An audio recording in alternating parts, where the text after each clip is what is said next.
Moldova देश, a country in eastern Europe की इन शांत सड़कों से, इनकी कैपिटल और लार्जेस्ट सिटी किसिनाउ से एक नई सुबह में आप सभी का फिर से स्वागत है।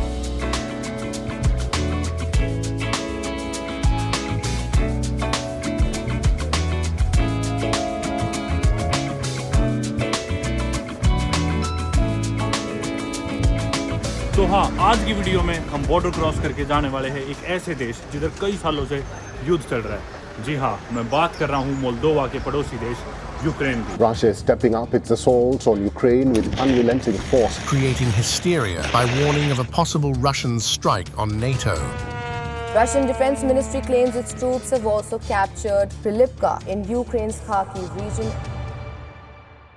ये देखो दोस्तों, इस पार्क में जो इनका कैथेड्रल पार्क है, कल शाम को अपन इधर आए थे तो ये स्टॉल्स वगैरह कुछ नहीं लगी हुई थी, लेकिन आज देखो सुबह के समय यहाँ पे इतनी स्टॉल्स लग चुकी है। लोग कुछ ना कुछ बेचने लग रहे हैं, तरह तरह का सामान, और फेस्टिवल की तैयारियाँ चल रही है ज़ोरों शोरों से। कल स्टेज भी सेटअप हो रही थी, उसका भी शोर आने लग रहा है, शायद रिहर्सल वगैरह चल रही होगी पास में। शाम को होगा मेरे ख्याल से, या फिर दिन में, जैसे भी है।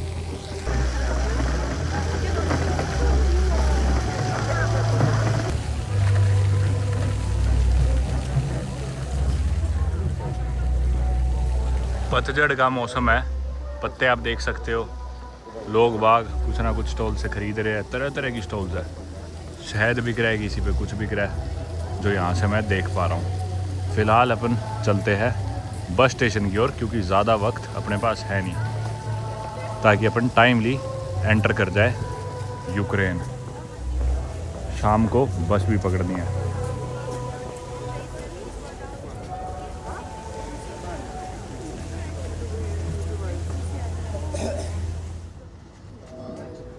जैसा कि आप लोग मेरी पिछली वीडियो से जानते ही हो, मैं मोल्दोवा देश आया था रोमेनिया से, और इनकी कैपिटल सिटी किसिनाउ में कुछ दिन बिताने के बाद अब फाइनली वक्त आ गया इस देश को छोड़ने का। और मोल्दोवा देश 3 साइड से यूक्रेन से सराउंडेड है, नॉर्थ, ईस्ट और साउथ से, और इसी देश के वेस्ट में पड़ता है रोमेनिया, जिधर से अपन इस देश में आए थे फ्लाइट लेके। मोल्दोवा देश पूरे यूरोप का सबसे गरीब देश भी है in terms of GDP per capita, और पूरे यूरोप की लीस्ट विजिटेड कंट्री भी है। हालांकि आज का जो दिन है वो काफ़ी खास है इनकी कैपिटल सिटी किसिनाउ में, क्योंकि आज को इनका फेस्टिवल्स है। तो शहर में जगह जगह सजावटें हो रखी है, अभी आप देखोगे पार्क्स वगैरह सजे हुए हैं। कल भी यहाँ पे स्टेज तैयार हो रही थी जब अपन घूम रहे थे, वीडियोस बना रहे थे। बाकी भाई फ़िलहाल हम जाने लग रहे हैं इनके सेंट्रल बस स्टेशन, यानी कि ऑटोकार। हालांकि मोल्दोवा की ऑफिशियल लैंग्वेज मोल्दोवन है, यानी कि रोमेनियन, सेम ही भाषा है ये। और मोल्दोवन या रोमेनियन एक लैटिन भाषा है, तो काफ़ी सिमिलैरिटीज़ हैं इनमें बाकी लैटिन भाषाओं से, जैसे कि स्पेनिश होगी, फ्रेंच होगी, इटालियन होगी, उन भाषाओं से काफ़ी सिमिलर है। लेकिन मोल्दोवा में रशियन भी बोली जाती है। ज़्यादातर लोग आपको सड़कों पे रशियन बोलते ही दिखेंगे। तो ऑटोकार, जो कि स्पेनिश में भी सिमिलर होता है, वहाँ पहुँच के हम बस तलाशेंगे यूक्रेन एंटर करने के लिए। यूक्रेन का वीज़ा हमने ले लिया है। जंग चल रही है उस देश में, पता नहीं कितनी परेशानी होएगी एंट्री में, कितनी नहीं होएगी। बॉर्डर वो लोग क्या सवाल पूछेंगे कि ऐसे जंग के समय आप लोग यूक्रेन क्यों आने लग रहे हो। पर उन्होंने ही वीज़ा इशू करा है, वीज़ा हमारे पास है, दोनों के पास वैलिड वीज़ा ऑनलाइन हमने ले लिया था। पता नहीं क्या सिचुएशन होगी क्या नहीं। यहाँ पे बाकी मार्केट सी लगी हुई है, बस स्टैंड से ज़्यादा दूर नहीं है, हम पैदल चलते चलते शहर से बस स्टेशन की तरफ जाने लग रहे हैं। ये देखो पुरानी इनकी बसेस, सोवियत स्टाइल। मोल्दोवा पहले यूएसएसआर का पार्ट था, यानी कि यूनाइटेड सोवियत सोशलिस्ट रिपब्लिक, और यूएसएसआर के डिसोल्यूशन के बाद इन्हें आज़ादी मिल गई थी और ये रिपब्लिक ऑफ मोल्दोवा फॉर्म हुआ था। हालांकि प्लान हमारा था सुबह सुबह बिल्कुल 6-7 बजे निकलने का, लेकिन सर्दियाँ शुरू हो चुकी है तो अंधेरा ही रहता है 6-7 बजे तक। तो बाकी निकलते निकलते हमें 9:30-10 बज गए। उसके बाद हम यहाँ पे एक कैफ़े में गए, क्रीम डेला क्रीम, जिधर मैं कल भी गया था, काफ़ी इधर का अच्छा सा कैफ़े। उधर हमने ब्रेकफास्ट करा, कॉफ़ी वगैरह पी, और उसके बाद फिर हम निकले दोबारा बस स्टैंड के लिए। हालांकि सिटी का सेंटर बिल्कुल ही मतलब मॉडर्न सा था, मस्त मस्त कैफ़ेज़ थे उधर। और जैसे ही लेकिन हम बस स्टैंड के आसपास में आए, वही थोड़ी थोड़ी सोवियत फील आने लगी। अब यहाँ से हमें बस तलाशनी है। देखो रशियन में लिख रखा है यहाँ पे। नवांकुर बॉर्डर कितनी दूर है यहाँ से, कितने किलोमीटर होगी? 150 किलोमीटर। और फिर उधर से ओडेसा शहर जाएंगे हम यूक्रेन। यूक्रेन की बॉर्डर से ओडेसा शहर कितनी दूर होगा? 50 किलोमीटर। बाकी अब जाके वक्त हो गया सुबह के 11, क्योंकि पहुँचते पहुँचते हैं 11 बज गए हमें। बॉर्डर तक पहुँचेंगे, फिर वहाँ से हम पहुँचेंगे यूक्रेन के ओडेसा शहर। उसके बाद फिर बाद में कीव भी जाएंगे, लवीव भी जाएंगे। लेकिन आज ये हमारी पहली डेस्टिनेशन होने वाली है ओडेसा शहर, जहाँ हम यूक्रेन में सबसे पहले कदम रखेंगे उनके बड़े शहर में किसी। यहाँ से टिकट लेनी है शायद। भाई इधर बस स्टैंड पे आती मैं काउंटर पे गया ओडेसा की टिकट पूछने के लिए, और जाती मैं जो लेडी थी काउंटर में उसे बोला कि भाई यहाँ से ओडेसा, तो उन लेडी का रिप्लाई था ओडेसा ओतोगार नॉर्थ ओतोगार सेंटर, मतलब कि नॉर्थ बस स्टेशन पे जाओ, ये सेंट्रल बस स्टेशन है, इधर से ओडेसा की बस नहीं मिलेगी। उन्होंने बड़े अच्छे से हमें समझाया। पास ही में फिर एक जनाब थे, वो है हमारे पास, वो बोले कि भी ऑटो बस नॉर्थ, यानी कि या तो नॉर्थ बस स्टेशन पे जाओ या फिर एयरपोर्ट वाले बस स्टेशन पे जाओ ओडेसा की बस लेने के लिए। और फिर बोले बस त्राइस्तात, वो जनाब बोले। आप लोगों को याद होगा कि जब मैं लैंड हुआ था किशिनाउ में मोल्दोवा में, तो एयरपोर्ट से 30 नंबर बस लेके मैं सिटी सेंटर आया था, और वो 30 नंबर बस ही एयरपोर्ट पे जाती है।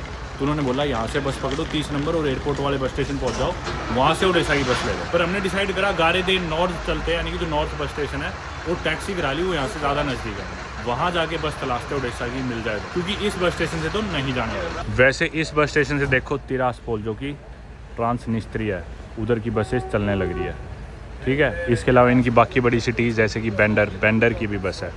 तिरास्पोल नवांकुर गया हुआ है ट्रांसनिस्ट्रिया, तो ये पहले जब आया था मोल्दोवा ये इसी बस स्टेशन से बस लेके गया था तिरास्पोल। इधर रास्ता नहीं है, ये आ गई भाई ऊपर हमारी। डिग्गी खोल दे मित्र। India есть тут университет. ओके, Медицина. मोल्दोवा। Да. ओके। सुबह सुबह भाई भीड़ इतनी लगी हुई है, 25 मिनट में तो पैदल ही पहुंच जाते, गाड़ी में ही 25 मिनट होने वाली है हमें। लो भाई 12 बज गए। इस सफ़र में इतना जाम था, इतनी भीड़ थी, ड्राइवरी बॉर्डर थे, न्यू दिल्ली बन गया किशिनाउ का। फाइनली अब बस स्टेशन पहुंचे हैं, कब ओडेसा पहुंचेंगे, कब ट्रेन लेंगे अगली। स्पासिबा। बहुत टाइम लग गया भाई, टैक्सी में ना सड़क पे भीड़ बहुत थी। बाकी टैक्सी का खर्चा आया 60 मोल्दोवन ल्यू, और $1 में 17 के करीब मोल्दोवन ल्यू होते हैं, और एक मोल्दोवन ल्यू में अपने 5.25 इंडिया के रुपए, तो इतनी कोई महंगी नहीं थी। 300 रुपये लगे टैक्सी के, आधा पौना घंटा जाम में घूमते घूमते आए। तो बाकी यूरोप से कंपेयर करोगे तो काफ़ी सस्ता है मोल्दोवा। बस स्टेशन आगे मम्मी के नॉर्थ वाले पे, यहाँ से देखते हैं हमें ओडेसा की बस मिल जाए तो। नवांकुर गए शायद आगे देखने। आसमान कितना साफ़ और मस्त हो रखा है, clear blue sky, sunny weather है। ये देखो बस खड़ी 12:30 बजे की है ओडेसा। भाई कमाल हो गया, पहली बस जो खड़ी दिखी ओडेसा की दिखी, और यहीं पे जो कंडक्टर था वो इंग्लिश में बोलता था। मैंने पूछा कि भी टिकट कहाँ से मिलेगी, बोला यहीं से मिलेगी। पर पर्सन 20 यूरो की टिकट थी, 50 यूरो का नोट दिया, 10 यूरो उसने लौटा दिए। यूरो में पेमेंट भी होगी, हालांकि यहाँ की करेंसी हमारे पास बची नहीं कैश, पर यूरो थे हमारे पास, यूरो से ही पेमेंट होगी। बोले बैग रख दो अंदर और किसी भी सीट पर बैठ जाओ। भाई इस बस स्टेशन से रोमेनिया, यूक्रेन, रशिया सारी बसें जाने लग रही है। बुखारेस्ट जिधर हम पहले थे, ब्राशोव भी रोमेनिया में, कॉन्स्टेंटा ये रोमेनिया के शहर है सारे, क्लूज नपोका भी, बताओ कहाँ की बसें जाने लग रही है। चल के पानी की बोतल ले लेते हैं रास्ते के लिए। 1.5 लीटर पानी की बोतल आई 18 मोल्दोवन ल्यू में, यानी कि 1 यूरो मान लो, जो कि बाकी यूरोप से कंपेयर करोगे तो बहुत सस्ता है। बाकी यूरोप में 2.5 यूरो 3 यूरो की आएगी, ये 1.5 लीटर की पानी की बोतल है, सच्ची है बड़े वाली। इंडिया से करोगे तो फिर भी आपको महंगा लगेगा, पर यूरोप में पड़ने वाला ये देश है तो बाकी यूरोप से करेंगे तो काफ़ी सस्ता है। भाई मैं भी पानी लेने गया ना, तो मेरा दोस्त नवांकुर इनकी बस वालों की वेबसाइट चेक कर रहा था कि भाई किस टाइम बसेस चलती है, कितनी बसेस चलती है और कितने रुपए की टिकट है, क्योंकि हमने 20 रुपये करे, एक्चुअली में इतने की है क्या टिकट। तो इसने रियलाइज़ करा कि दिन में 16 बसेस चलती है यहाँ से किशिनाउ से ओडेसा शहर की। वॉर चलने लग रहा है यूक्रेन में, पर ओडेसा जो कि यूक्रेन के साउथ में पड़ने वाली एक सिटी है, उधर हालत इतनी ज़्यादा ख़राब नहीं है, इतनी ज़्यादा कोई ऐसी डिस्ट्रक्शन नहीं है, और एक पोर्ट सिटी है ओडेसा, क्योंकि ब्लैक सी के नज़दीक लगती है। तो ओडेसा में अभी भी लोग काफ़ी ज़्यादा आ जा रहे हैं। हालांकि मैं जिनको भी बता रहा था यहाँ मोल्दोवा में या फिर इससे पहले रोमेनिया में कि भी मैं यूक्रेन जाने वाला हूँ, तो सभी लोग बोल रहे थे भाई क्यों जा रहे हो, वहाँ जंग चल रही है, बिल्कुल सेफ नहीं है।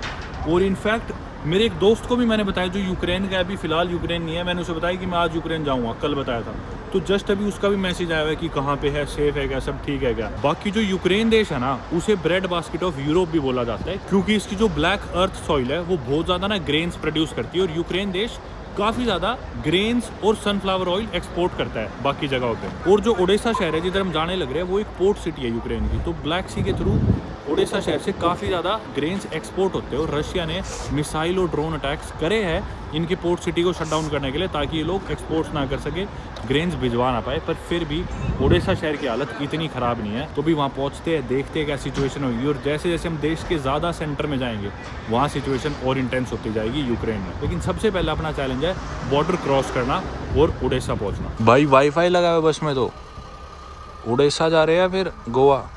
और ड्राइवर ने बोला पहली 4 छोड़ के कहीं भी बैठ जाओ, पूरी बस खाली पड़ी है। वक्त भी होने वाला है चलने का, 4 मिनट रह गए 12:30 में। भाई बस में कुछ सवारी आगे बैठी तो है, लेकिन हमने देखा कि कोई भी लड़का नहीं है, सिर्फ हम ही हैं, सब औरतें हैं। क्योंकि जितने भी इनके लड़के हैं वो तो सारे फौज में ड्राफ्ट हो चुके हैं, तो सारी लड़कियां ही आती जाती दिखेंगी। लो भाई बस चल पड़ी है। जैसा मैंने बताया सिर्फ औरतें पूरी बस में, क्योंकि लड़कों को तो बाहर जाना अलाउड भी नहीं है। सभी मिलिट्री में सर्व कर रहे हैं, देश से बाहर जाना ही उनके लिए लीगल है।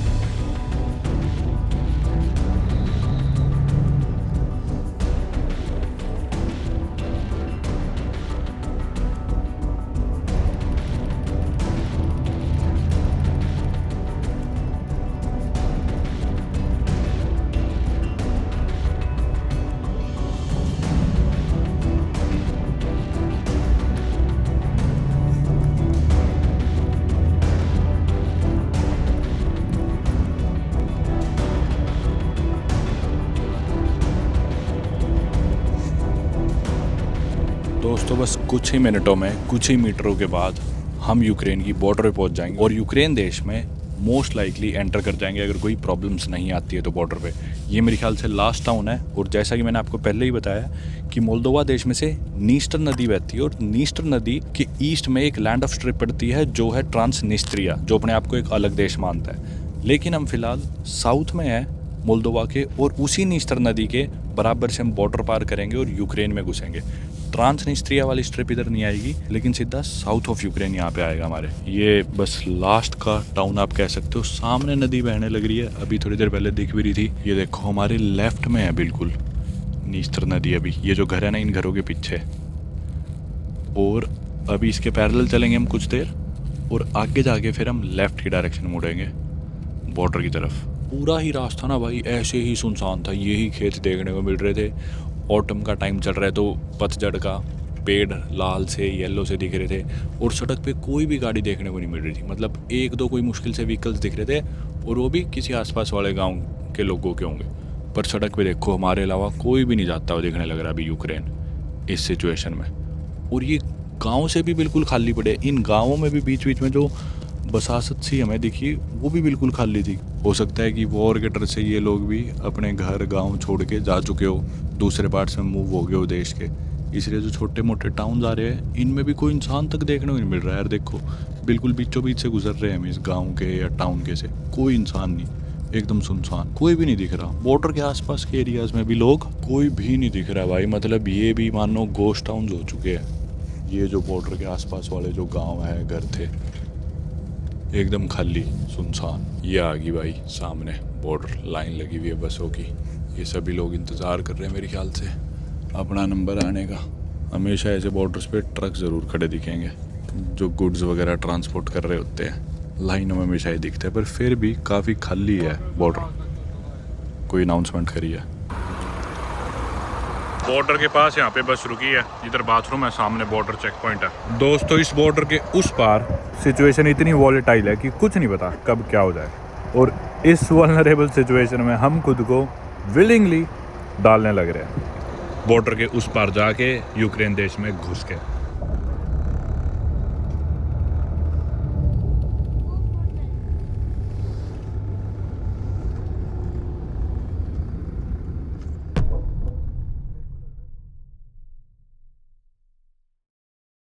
दोस्तों फ़िलहाल हम इंटेरोगेशन के लिए यहाँ पे बैठे हैं। हमें बॉर्डर पुलिस ने यहाँ पे रोक रखा है कई घंटों से। पिछले 3.5-4 घंटों से हमारी इंटेरोगेशन चल रही है, और ये हमें कभी बैग की तलाशी, कभी रिश्वत ले रहे, कभी पैसे मांग रहे हैं। अंधेरा हो चुका है। हमारी बस थी यहाँ से, हमारी ट्रेन थी उड़ीसा से कीव की, शाम के 7:30 बजे की। अभी लेकिन अंधेरा हो चुका है, रात के 8 बजने वाले हैं। बस ट्रेन तो हमारी ऑलरेडी छूट चुकी है। रात को यहाँ कर्फ्यू भी लग जाता है, पता नहीं क्या होगा। पिछले 4 घंटों से मैं बिठा रखा है, और हम यहीं पे फंसे हुए अभी बॉर्डर पे। टाइम क्या हो गया, रात के 9:08। यहीं बैठे, और ये देखो भाई यहाँ बैठे हम बैग्स के साथ। एक बैग किसी और का है भाई। टाइम देख लो क्या टाइम हो गया, रात के 11 बजने में 8 मिनट है। अभी भी यहीं बैठे हैं भाई। सामने हमारे दफ्तर, रात के 1 बज गए। चलो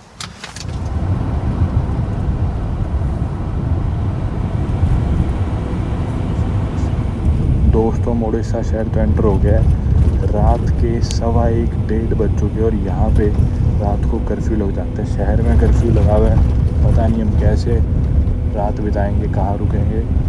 इधर आके थोड़ी सी रोशनी हुई है, पीछे सारा एरिया ब्लैक आउट कर रखा था, बिल्कुल अंधेरा था, कुछ भी नहीं दिख रहा था। कोई रुकने की जगह देखेंगे एक बार ये रात बिताने के लिए, कोई छत मिले और वहाँ जाके अगर मौका लगा तो आपको बताऊँगा हमारे साथ क्या चीज़ हुई है पूरी बॉर्डर पे पिछले 10 घंटों से हमारे साथ क्या हो रहा था। पूरी सड़क पे आपको एक सिंगल गाड़ी भी नहीं दिख रही होगी चलती हुई, सभी जो भी खड़ी है वो पार्कड है और हर कुछ मीटर पे हमें फौजी रोकते हैं, सिपाही रोकते हैं और तलाशी लेते हैं। और सवाल जो आप कर रहे हैं कि भी इस टाइम कैसे निकले हो, किसी तरह हम इस वैन में सफ़र कर रहे हैं जो मैं बॉर्डर पे किसी तरह से मिल गई थी।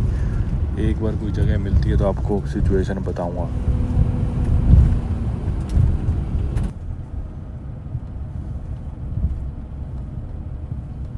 Пожалуйста, Одесса, привоз.